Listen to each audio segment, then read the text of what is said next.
Right, good morning, everyone. Good day, depending on which time you're watching this episode of our ICS Tech Partner Program. I'm very glad to be joined in a few seconds by David from Epic Games. Hi everyone, how's it going? Welcome, David, and welcome to this session of the RICS Tech Partner Program. For our listeners and viewers, let me introduce myself before I pass across to David for an introduction. I'm Andrew Knight. I sit within the Standards, Regulation and Thought Leadership part of RICS, the World Built Environment professional body. We have 130,000 members worldwide, and they span the full life cycle of real estate, property and infrastructure. And aside from architecture, they're almost involved in terms of having professional qualifications right across that built environment. So a really broad church, and really excited to look today as one of these episodes we have with our tech partner to look at the impact of, in this case, gaming technology on the built environment. So very glad to have David Wier-McCall here from Epic Games, and I'll pass over to David to introduce both himself and Epic Games, their relevance in this sector, and a bit of his backstory as well. So over to you, David. Absolutely, and that's quite a lot to go over, but I'll try and make it as fun as possible. So hi, my name is David Wier-McCall. I work with the AEC Enterprise team at Epic Games. And so what that really means is we have a great tool called the Unreal Engine, which is used in the gaming industry, and I sit in the non-game sector. But more specifically, we're focused in on the architecture, engineering, and construction community and how they're using real-time tools like Twinmotion and Unreal in their workflows. And it's an interesting conversation of how we ended up in the AEC space and what it is we're doing. And I think it's whenever we start going into a little bit more detail, it seems like one of these spaces that it's like we always should have been here, because there's such an importance of what game engines can drive and how they can support the workflow and the process. So we'll get into that a little bit later on, but I guess the key driver of why Epic Games and gaming engines are used in the space, and where we saw the original sort of involvement, was around the visualization of projects. Very heavy back in the day around architectural visualizations. So you're making these lovely pictures that you can take to marketing or the clients, developers, stakeholders to help sell a project. But that was always just the beginning. And what we're seeing now is this evolution of different use cases. And funny, it's actually where my background came from as well, because I'm from the architecture industry.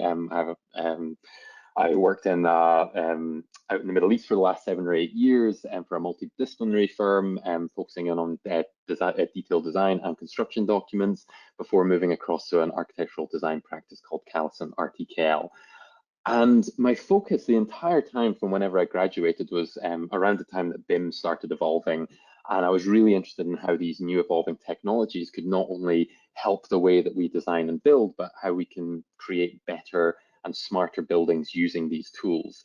And that kind of followed me through my jobs and my different roles, until eventually I started looking at how gaming engines could play a part in that, and how those could be utilized to actually create and influence the design process and the construction process all the way through to the actual owning and operation of the building.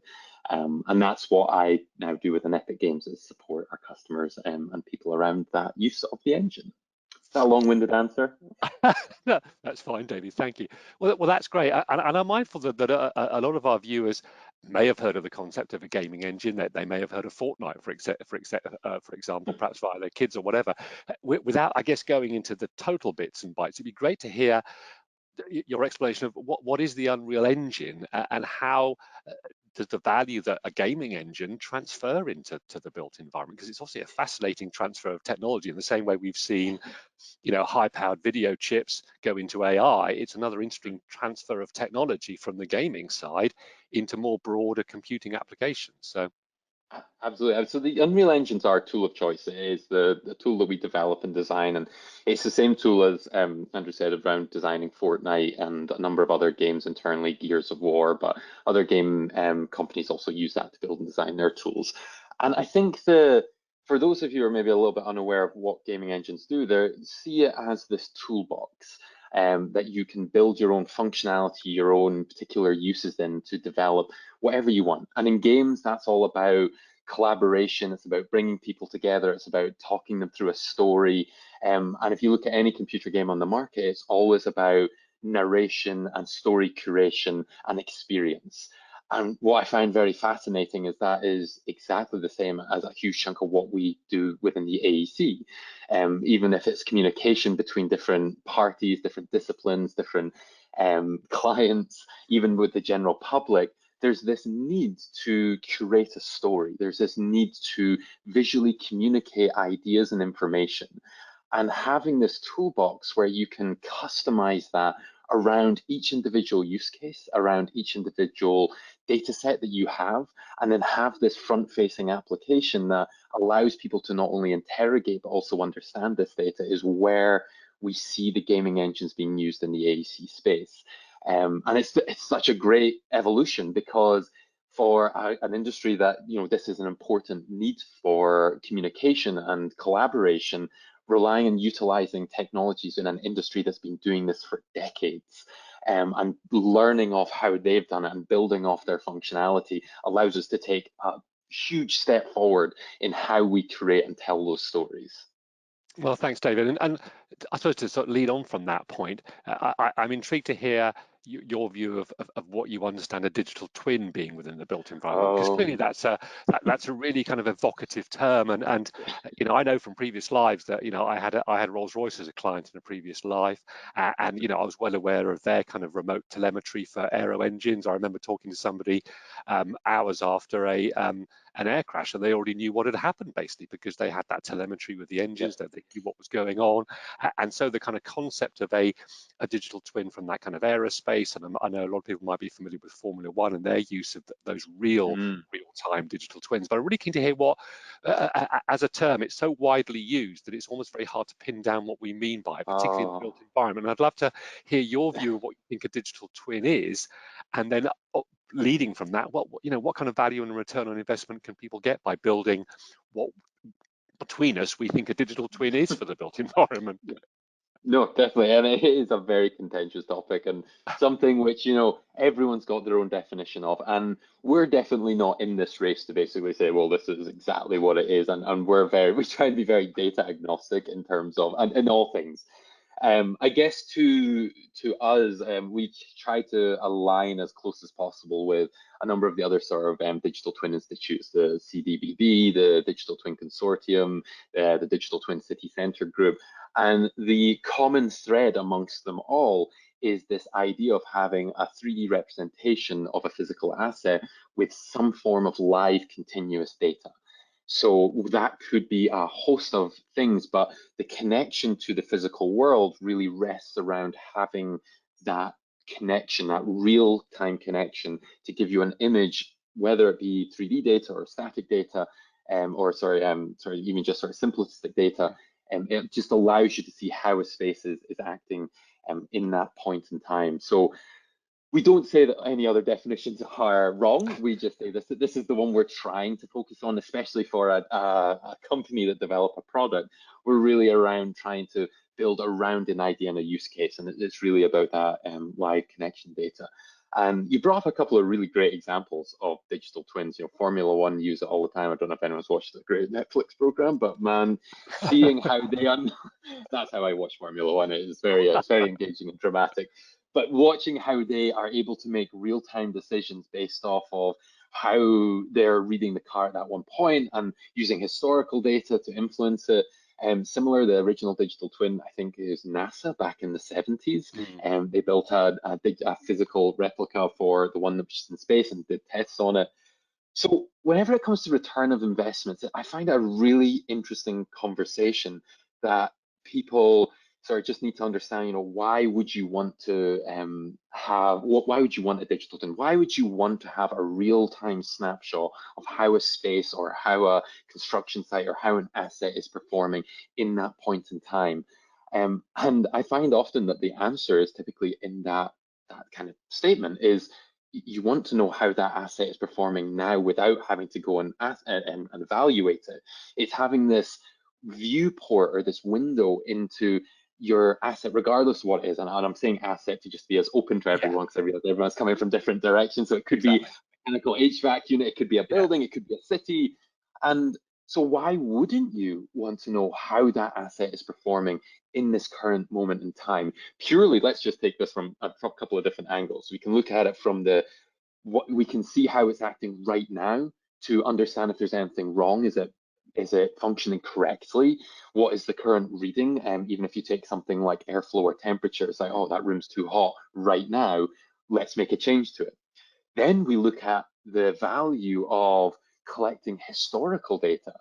And again, everything we have done up until this point is looking at collecting data because it helps inform decisions and it helps inform the smarter decisions that we make in the process. So digital twins allows this process that we can start capturing this data. So in 5 years' time, in 10 years' time, we have a data set that we can utilize to make smarter and better decisions in a building. And we can pick a variety of different use cases. City planning, we can look at traffic flow levels to understand, is the infrastructure stable enough, or where do we need to put developments in with buildings themselves? And we can look at how particular rooms are being utilized to know what sort of mechanical solutions they need, or even in space design, how spaces are being used to realize should we make a change to that space so it can be utilized in a different way? Is no one using that space? Do we need to have the lights on all the time? A lot of these things can always return back into managing, operating, and predicting the assets that we design and build. So who wouldn't want that is always my retaliation to what is the return investment like? Well, everything is a return investment in it. It's just it's a process of getting started, and it's a process of I think getting on that ability to collect and utilize that data and see that data, which I think for a lot of people we're right at the beginning of. We're not collecting the data right now, but we really want to. Everyone wants to. Well, that's great. And I think almost building on that sense of getting started, that sort of starting, the longest journey starting with but a single step. Can you sort of perhaps talk us through or show us some kind of quite simple use cases where people perhaps take a single data point in that kind of real-time Oh, approach and say, actually, well, let's just start. Let's perhaps show the business value of this to the C-level by saying, okay, it is worth investing, and the technology is out there to just start with one data point and show that yeah. return on investment in quite simple, dare I say it, not sort of lacking power, but just some simple data points to kind of visualize in that way. Yeah, and I think you've touched on everyone loves to know like how to get started, and I think you've just tapped exactly on how one would get started in this area, is that you need to start with the data. You need to start with Mm. having a data point somewhere. Now, what's really great about the digital twin ecosystem is, and the world that we live in now, is that there are lots of public available data sets that we can start to build off Mm. of before we even look at kitting out buildings or assets with the technology to run them. So it's always the great starting place that I like to look at in digital twins is look at what data is currently available round about you. I know for those of you who may be in London or one of the larger cities in the UK or even globally, there's huge data centers. We have the Data Store London, which has access to data sets of traffic, pollution, Mm. airflow, everything, housing, real estate. And all of these are public, they're Mm. free, and they're a great place to start. And once you have those data sets, you can really start looking at what you can do with it and how they can be utilized in something. Now, I think just before I show Yeah, I've got some great examples I'll share with thanks. you. Um, I think also just quickly understanding where we play in the digital twin equation. Just so you know that because there's lots of different players in the digital twin ecosystem. There is, where the data sits, there who manages the data, who does the smart stuff with the data. We sit at the very sort of top of the iceberg. We are the visualizer and the Mm. experience creator. We are there to create that interface between the client and the kind of building itself. So data in its most raw form can sometimes be quite confusing and overwhelming.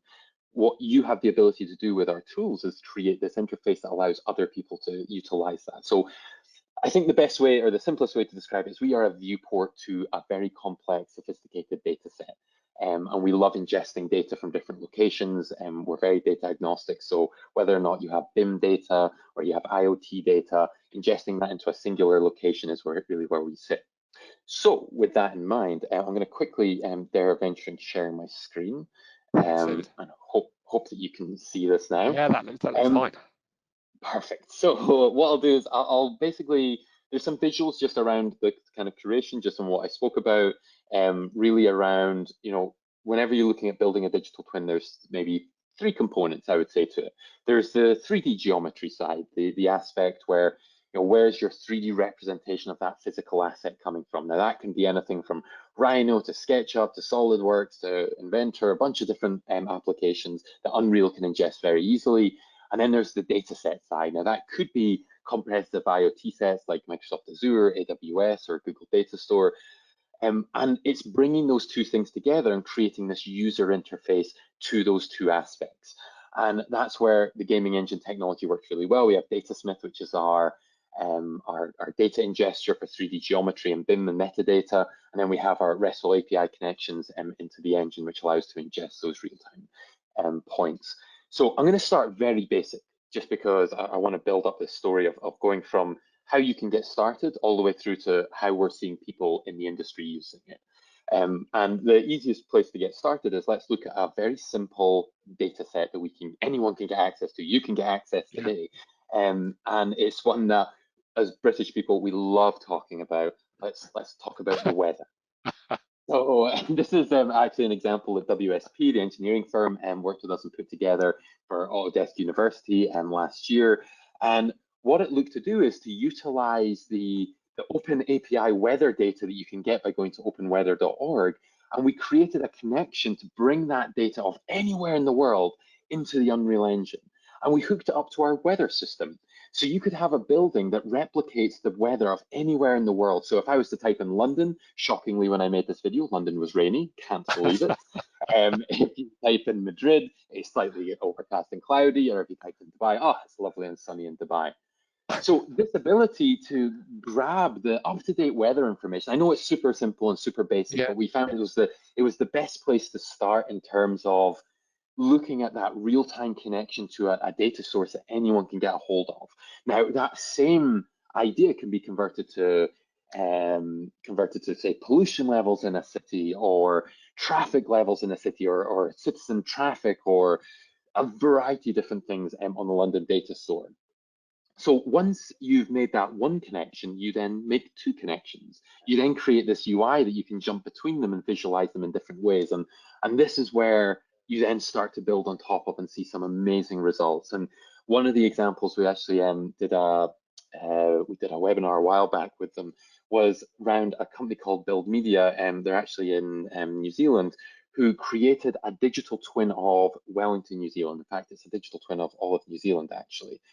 And again, remember everything we've spoken about. It's a visual interface to a very complex data source. So they have their 3D representation of the city, and they have a variety of different IoT connections. And these are public IoT connections.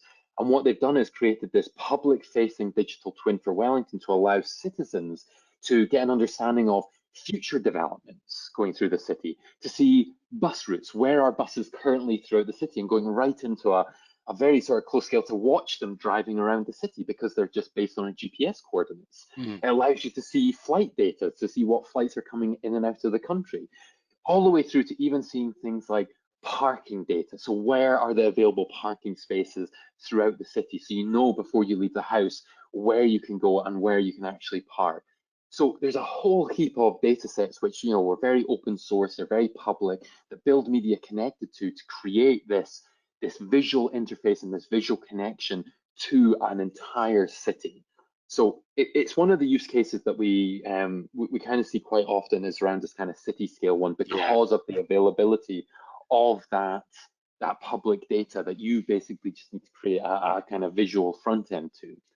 Now, let's go to the more advanced side. Let's go to I'm a building owner and operator, and I want to understand how, with my own private data, how those spaces can develop. And the company which I'll sort of talk about briefly on this one is a company called 51 World.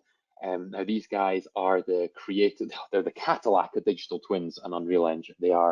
They've used the process that we spoke of earlier, the 3D geometry, the rich backend data set, and they've created this user experience for owner operators and building owners to be able to monitor and maintain their buildings, create that visual front end so they can see and utilize where their particular assets are sitting within a building, how they're currently running. They can see the historical data on them, understand when they would need to be replaced, also understand relationships between these different data sets, how different devices interact with other assets throughout the building. And it's all about, again, here we're just keen on creating that visual connection or that visual UI.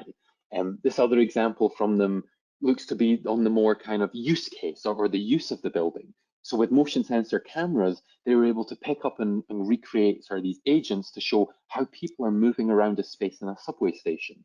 It gives us a great window into seeing how spaces are being utilized, and then using that data they've collected, be able to use it for simulation modeling. So if they were to shut down the escalators, how are those spaces going to be used, and how is that traffic flow going to be affected? And you can see huge congestion around the stairs when you shut off the Yeah. escalator.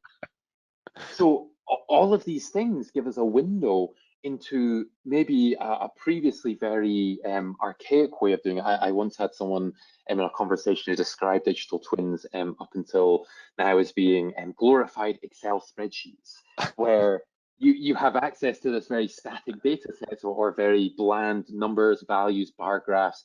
And what we're seeing now is the ability to take that data and put it in context. So you can actually start to see this evolution and this understand data in whole new ways, whether it be through things like CFD, wind analysis, all the way through to the kind of more live elements. And just before I stop boring viewers off and showing all these different use cases, the way that technology is evolving around this allows you to go from a micro to a macro scale for digital twins. Build Media went to a city. 51 World were more focused on the kind of individual developments. WSP were just focused on the data asset side of things. And what we're seeing is now tool sets to complement the Unreal Engine with the work that's going on with CCM, which is, and actually maybe a more relevant one for the conversation is around Esri's ArcGIS database. So what you're able to do now is link those large data sets into the Unreal Engine so it streams in, so you actually have access to global data sets that stream into the engine, so you can go anywhere in the world and it just loads in that GIS, BIM data, metadata, and or even IoT data into that scene depending on where you are in the world. So let's take an example like another free public data set like Flight Tracker. It's for, I think everyone's probably had the app on their iPhone at some point. That if we were to take this global data set from CCM and plug in the flight tracker data, we could see all the flights around the world, but even zoom into them and watch them flying over the Grand Canyon, watch them flying over London, so you can get a better understanding of where they are. And of course, being a game engine, you then have access to all the other fun game engine stuff like bringing in multiple users, allowing you to change time of day, the graphical side, the visual fidelity, a whole host of things that allows you to build on top of and develop that a little bit further. So I hope I'll stop talking and sort of answer any questions that you might have from Andrew. I'm sure there's many. I can ramble when I get excited, so I apologize. No, that's great, David. And I guess it's fair to say we've only really kind of scratched the surface there. And I think the thing that strikes me, which I'm always amazed by, is actually how much data there is in the public domain. One often talks about the fact that we're short of data, but actually there's so much stuff that has already been put into the public domain that, whether it's region, city planning level, is incredibly important. And I guess for better or for worse, with COVID, that's driven us to be thinking even more about pollution, air quality, traffic flows, given the way that people Absolutely. will hopefully start returning to CBDs and other regions, that it's even perhaps more critical that we're able to model what's going on as the world adapts. And I guess what we also haven't touched on, and clearly it's a topic we can come back to in subsequent episodes, is the use of this kind of technology for collaborative meeting spaces and training, where it's not just a digital twin. So what would be great would, when we do our next session, I know we want to look at twin motion and how really we can start that journey and what the tools actually do and what people need to start thinking about in terms of skills and education. But it'd be great to not only explore twin motion in our next session, but perhaps look at some other use cases where we can be very focused on digital twin, but I'm very aware that these collaborative spaces using a games engine can be there for training and for site visits and for things that actually perhaps people haven't realized that this collaborative type approach can be very useful as well.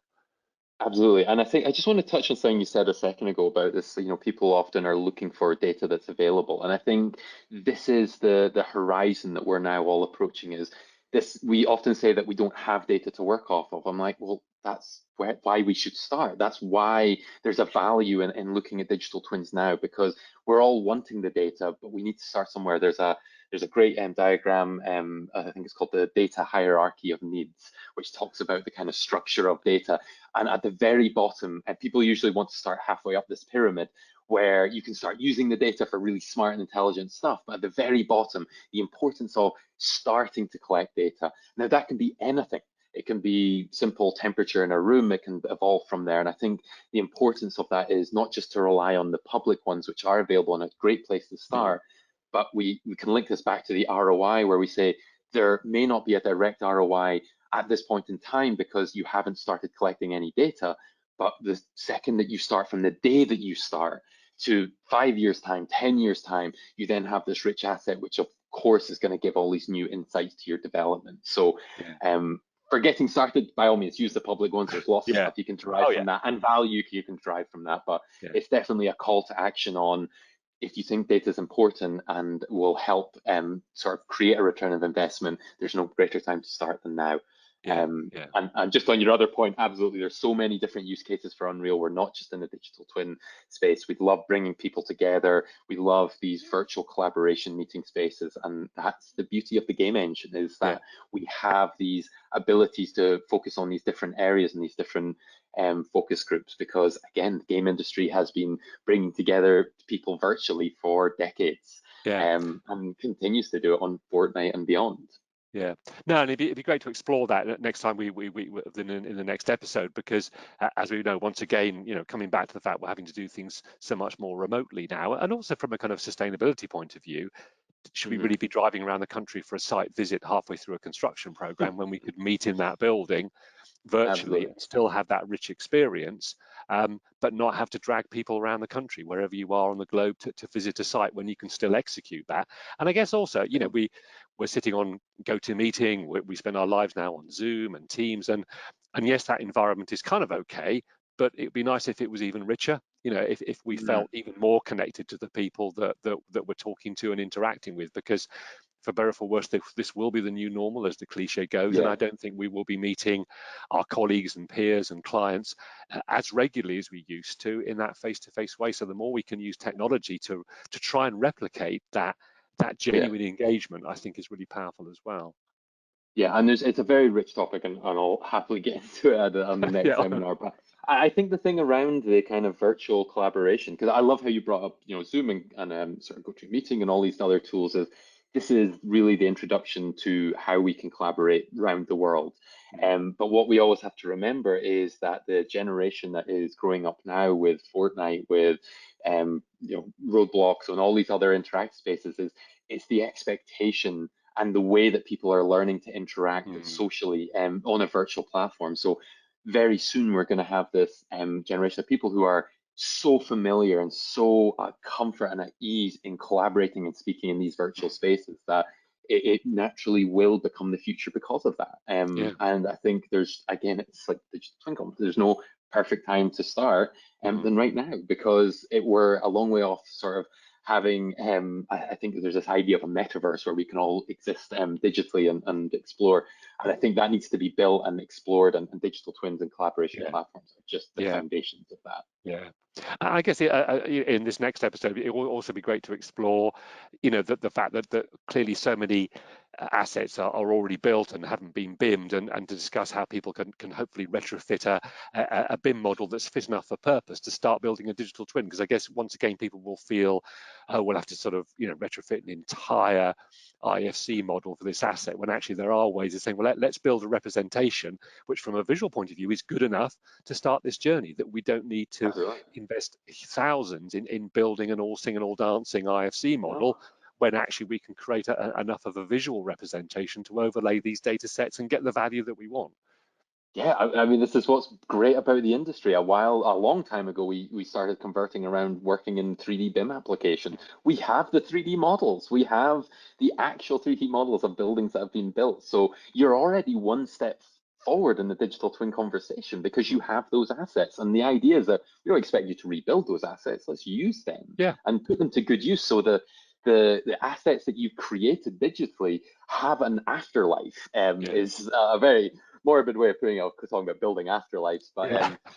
I think it's this idea that once we design a building, or once we sort of design a space, or that those 3D models, that those drawings sort of, they're not used anymore, they're not useful. Well, they've got a great use. Let's put them to use. Let's give them something to do. Indeed, and there's a school of thought that we have that missed opportunity of BIM models not moving into the operational phase, that they've been used for the construction phase. And I know somebody described from an operational perspective a BIM model being the kind of exhaust that they weren't getting that data coming across properly to move Yeah. naturally into the operational phase to get that value. So Mhm. well, I mean, it's been a tremendous conversation, David. I'm really looking forward to recording the second session. So at this point, Yes. I think it's sufficient to say thanks very much and look forward to talking to you again and looking forward to Yeah. that next episode. Perfect. Look forward to it as well. Thanks, guys. Cheers now. Bye bye. Bye.